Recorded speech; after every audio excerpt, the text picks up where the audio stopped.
So just to keep it light in terms of describing the LA Chargers season last year, it was a disappointment. It was a major disappointment. Their last month of the season was just hell. Like, I don't think anybody had a worse end to their season. Losing to the Chiefs at home in overtime, losing in Houston by double digits, allowing 41 points to a rookie quarterback in Davis Mills. And then they finished the season, whether you want to talk about whether Brandon Staley should have just let the game end in a tie, whether you want to talk about whatever you want to talk about. My point is, you cannot give up 35 points to a Las Vegas Raiders team. I don't care what you say about the Las Vegas Raiders. I don't care what you say about Derek Carr. The Las Vegas Raiders last year against the Kansas City Chiefs, which the Kansas City Chiefs are not a good defense. They have not had a good defense in about 3 years. They scored 23 points in 2 games against the Kansas City Chiefs last year. Not only did the Raiders do that, they lost 14-41 in week 1 and then went to Kansas City, did a little powwow dance on their logo at midfield, and then got drummed by 40 points. So I don't care what you say about the Las Vegas Raiders. They're a bad team. They're a bad offense. And the Chargers lost to them, allowed 35 points in 1 game to the Las Vegas Raiders. That can't happen. You cannot lose to the Houston Texans 29-41. You cannot lose to the Denver Broncos in November 13-28. You can't lose to Minnesota at home.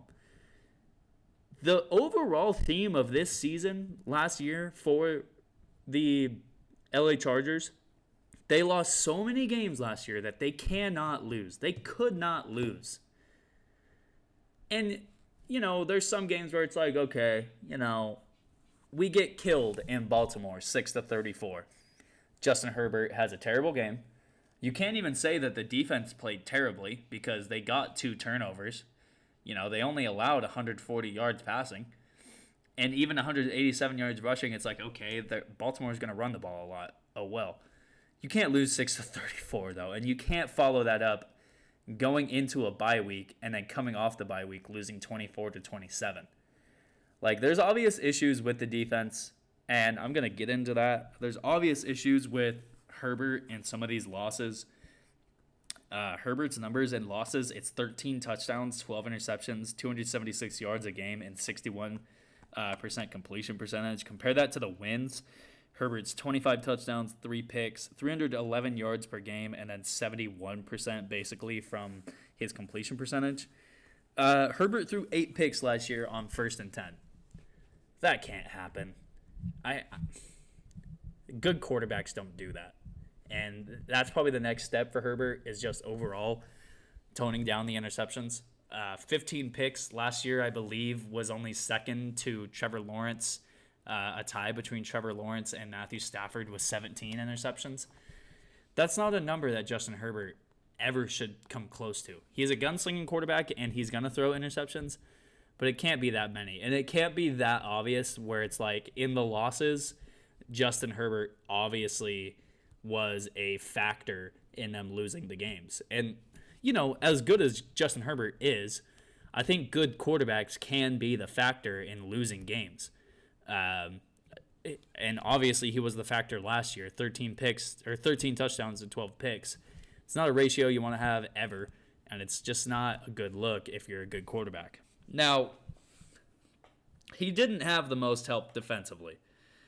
The defense allowed 31 points a game in the losses, which would be worst in the entire NFL if you took that number and I think it's extrapolated it. Big words coming out of me.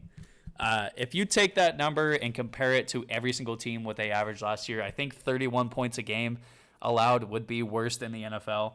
I know for sure that in the wins for the defense, they allowed 23.6 points per game, which would have ranked 13th worst in the NFL.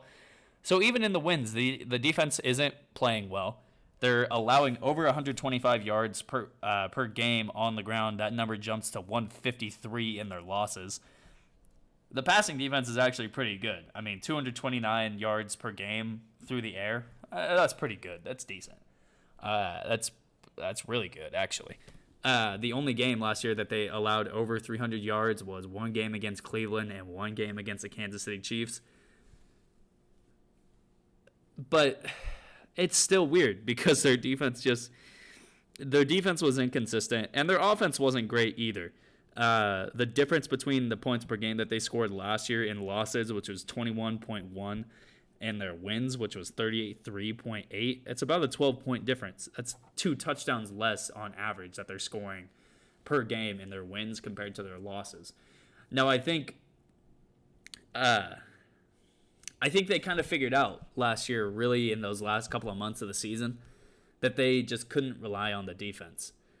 Starting in that game against Cincinnati, where they won 41-22, that started a 6-week stretch where the LA Chargers did not score less than 28 points in those last 6 games. Now, that also comes with a combination of a 6-game stretch where they allowed 30-plus points 3 times. They allowed 41 points to the Houston Texans, like I said earlier.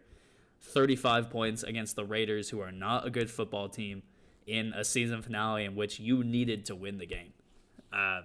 There's just clutch moments with the Chargers. There's clutch moments with Justin Herbert as well where they come up short.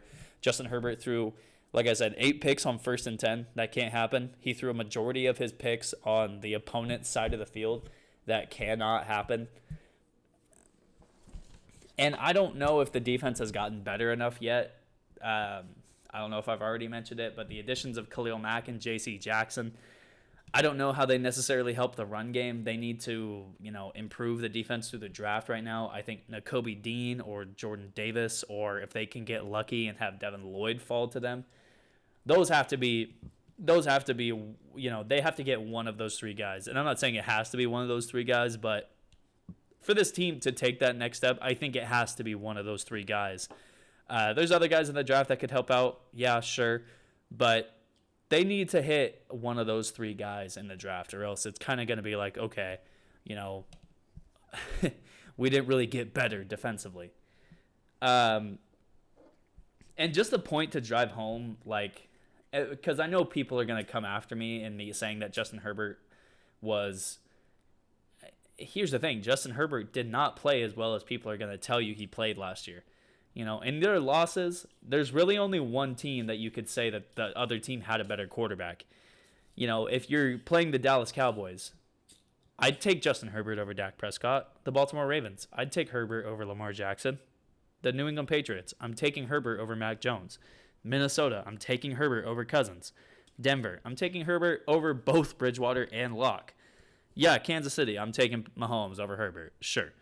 Houston, come on. Las Vegas, come on. Who is taking Derek Carr over Justin Herbert? So, the point is, when Justin Herbert is playing these below-average quarterbacks, when Justin Herbert is not playing good teams, he doesn't perform well. 13 touchdowns to 12 interceptions against that list of teams should not happen. And it's got to be something that he improves on this year. And that's the thing, is him improving is going to help out the defense. Him cutting down on the turnovers is going to help the defense, because when you look at these moments where Justin Herbert throws interceptions inside the other team's 10-yard line or in the other team's red zone or on the other team's side of the football, when a defense comes onto the field out of nowhere and they're like, oh man, our offense is going to score at least a field goal, maybe even a touchdown with how good Justin Herbert is, and then it's like, okay, interception, we got to run onto the field now and play defense against Patrick Mahomes. It's like, okay, well... This is not the position that we wanted to be in. He hurt his defense a lot last year. The defense didn't do him any favors either, but he has to do a better job of keeping his defense off the field, letting them get more energy and stamina back off the field, and just put them in better positions to compete. Now, they can't give up 34 points to the Baltimore Ravens, but LA also has to score more than 6 points to keep their defense energized, to keep them fresh. There's just games where the offense, led by Justin Herbert, they were massive disappointments last year. So go ahead and wrap this up. What does this season look like in terms of storylines for this team? Like I said, Justin Herbert needs to make the playoffs this year.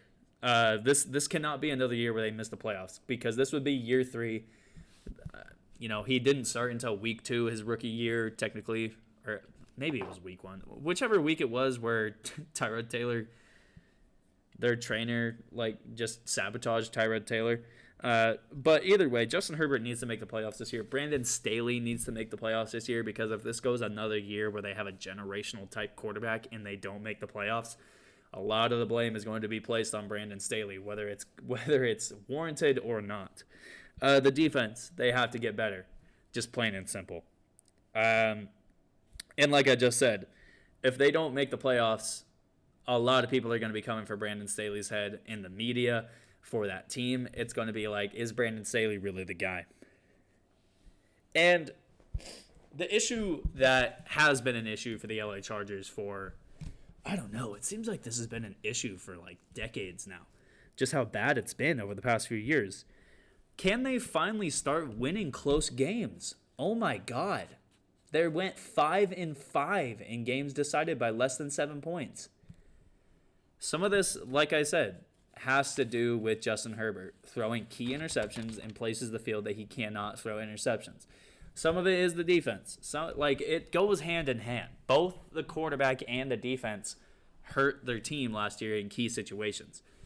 If both parties, if Justin Herbert and the defense can improve on those key situations where they were making big mistakes, the team's going to go far. And they cannot go 5-5 in close games again, because it falls on everybody at that point. It's not just Brandon Staley. It's not just Herbert. It's not just defense. It's not just the special teams. It's everybody. And when everybody is the issue, then you have a really big problem. I think that's kind of going to be it. I mean, I already talked about their additions. J.C. Jackson. Gerald Everett is a decent tight end for the Chargers, I guess. I think he kind of gave up on the season last year for the Seahawks, so I don't like seeing the Chargers go get a guy that gave up last year. But, hey, I'm sure he'll be a good tight end with Justin Herbert. He likes those guys that are big and tall and can run. Even Donald Parham got some run last year. So, yeah, LA Chargers. I hope they do well. I hope they win 13-plus games, because Justin Herbert is that good, and he can win 13-plus games. But if he doesn't improve, if the defense doesn't improve, their ceiling is exactly what they went last year, and that's 9-8. Their division got better. The Raiders got better on offense. The Broncos got better at the quarterback position. The Chiefs are going to have a major schematic change without Tyreek Hill, and they're going to play differently than they have in the past. So the Chargers need to take their own steps in improvement. I don't see how they've done it so far, but maybe Khalil Mack does improve the rushing defense. I don't know yet. J.C. Jackson is a good corner. But at the end of the day, they got to get one of those three guys in the draft. Like I said, either Nakobe Dean, Jordan Davis, or Devin Lloyd if they can get him. And, yeah, that's going to be the video.